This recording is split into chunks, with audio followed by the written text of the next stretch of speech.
আসসালামু আলাইকুম দর্শক, আমার চ্যানেল আঞ্জুমারা কিচেনে সবাইকে ওয়েলকাম।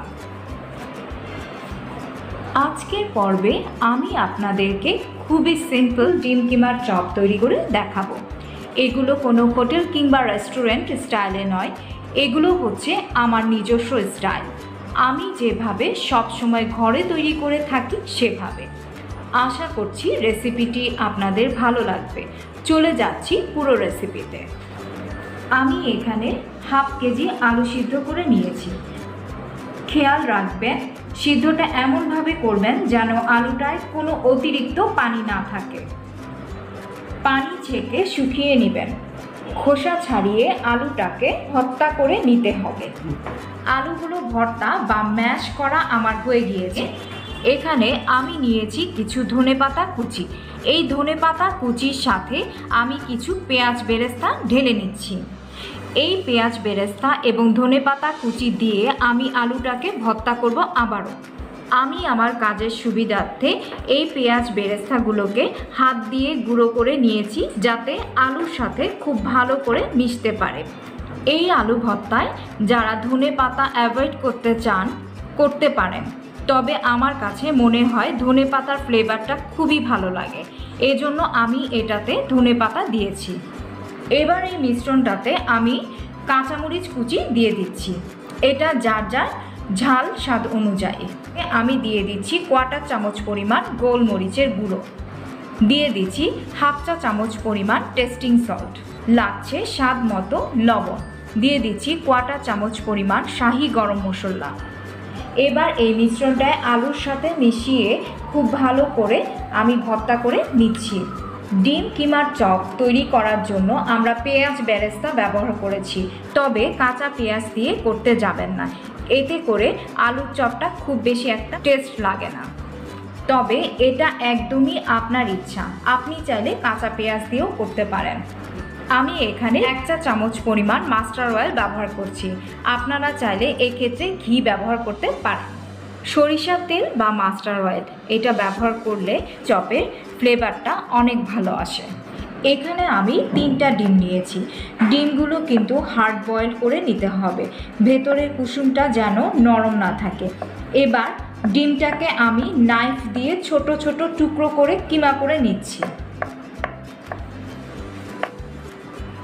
ডিম কিমার চপ তৈরি করার জন্য এখানে ডিমের কিমায় নিয়ে নিচ্ছি 2 চা চামচ পরিমাণ পেস্তা বাদাম কুচি, নিচ্ছি 8-10টির পরিমাণ কিশমিশ।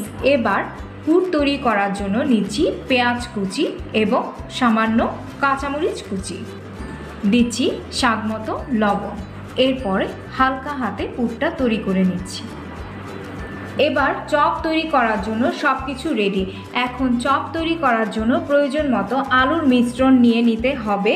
আপনি চাইলে বড় করে করতে পারেন, আবার ছোট করেও করতে পারেন। আমি রেগুলার সাইজ করে নিচ্ছি।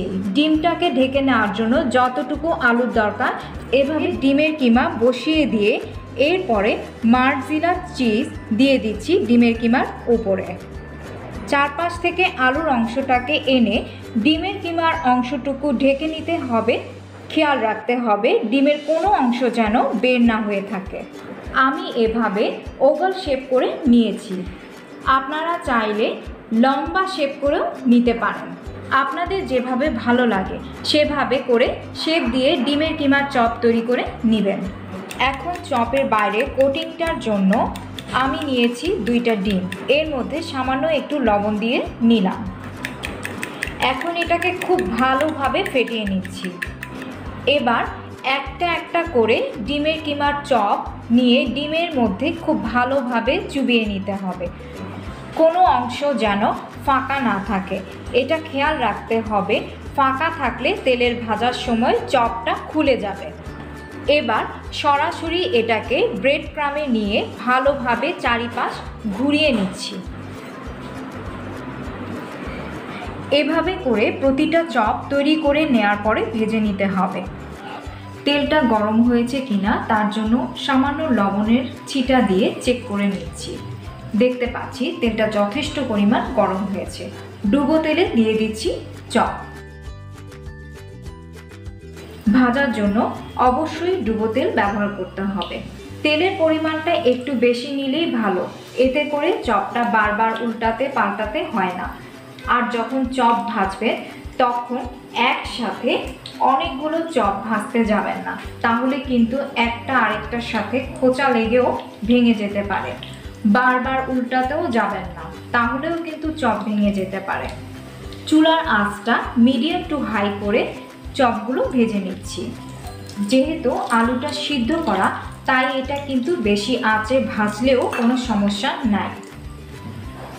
যখন রঙটা হালকা একটু চেঞ্জ হয়ে আসবে তখন উল্টে দিবেন, কিন্তু খুব সাবধানে উল্টাবেন যেন কোনোভাবেই খোঁচা লেগে চপটা ছিদ্র না হয়ে যায়, তাহলে কিন্তু চপের ভেতর থেকে আলুটা বের হয়ে যাবে।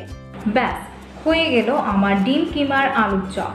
এই চপ খুবই মজাদার খেতে, আপনারা অবশ্যই বাসায় ট্রাই করলে আশা করি ভালো লাগবে।